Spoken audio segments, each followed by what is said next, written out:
Score! I want to hear it! Come on! It's your graduation, y'all! It's your graduation! You know, last fall, when we were celebrating the launch of the Corps, you guys remember that, right? It was September, we were at John Jay.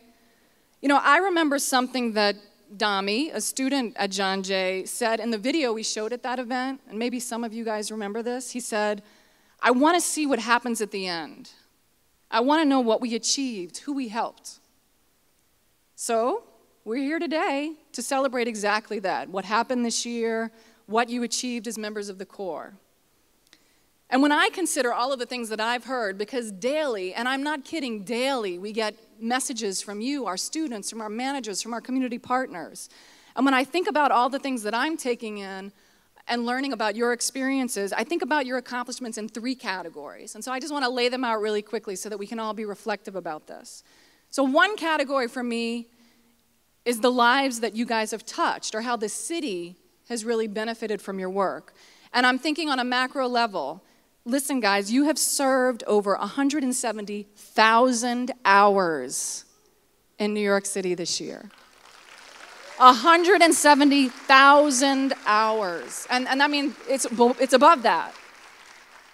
And then also, I think about on the micro level, like what are the little details I've heard from people?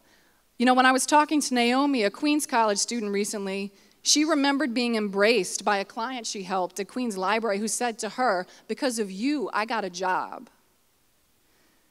And I know of some students who have worked at New York City schools who have found students to find the focus that they need to improve in their classes because of the attention that you were giving them. Immaculate, a Lehman student, and Liana, a Queens student, were thinking about the work that they've done with students, and they both described moments that they've had. In particular, a student crying to one of them about personal things and thanking them for giving them their time and helping them to regroup and get their work done. I mean, that's just a little detail, it's a little moment, but it happened so many times. So that's my first bucket.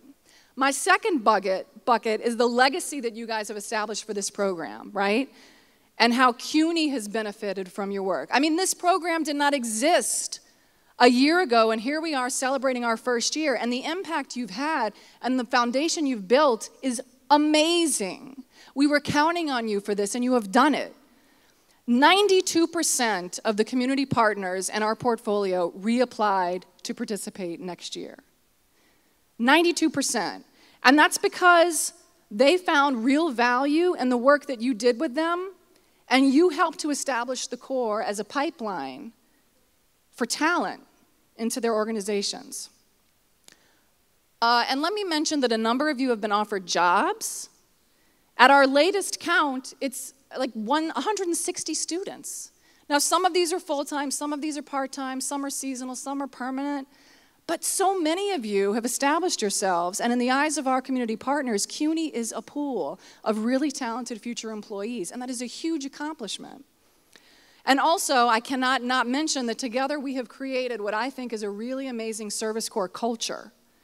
You know, many of you have talked about the family feeling of the Corps, something that makes this different. It's something intangible about this experience. And that's a powerful thing to have achieved at the largest public university system in the country. And the last bucket I wanted to mention is the transformative moments that you personally have experienced, right, and how you have benefited because of your work. We've got the city benefiting, CUNY benefiting, and you benefiting. You know, I've heard you guys talk about new career directions, new ideas about professional options, new understandings of the complexity of the needs in New York City's communities and the vital role that community organizations play. Brian, a Kingsborough student I spoke with recently, said that he suddenly realized that it would be hard for the city to survive without the safety net that community-based organizations provide for people in need. I've heard you guys talk about pushing yourselves to be better public speakers. Suddenly you guys are asking your peers at other jobs for their action plans. Seriously, I heard this. You know, suddenly you're feeling more comfortable in your professional skins, you're inhabiting your professional selves in a way that you didn't before. And finally, you've talked about the relationships you've built, right, with your colleagues and with the people that you're serving. I know that a lot of you are continuing to volunteer at the organizations where you were placed because people there have grown to love and trust you, and you feel like you need to keep going. This is all really powerful stuff. And when we were thinking about the Service Corps and planning, these things that I'm saying now, they were the stuff of our fantasies. We had really big dreams, and you guys have helped us to realize them. So I just can't say enough about how moved I am to be here today with all of you.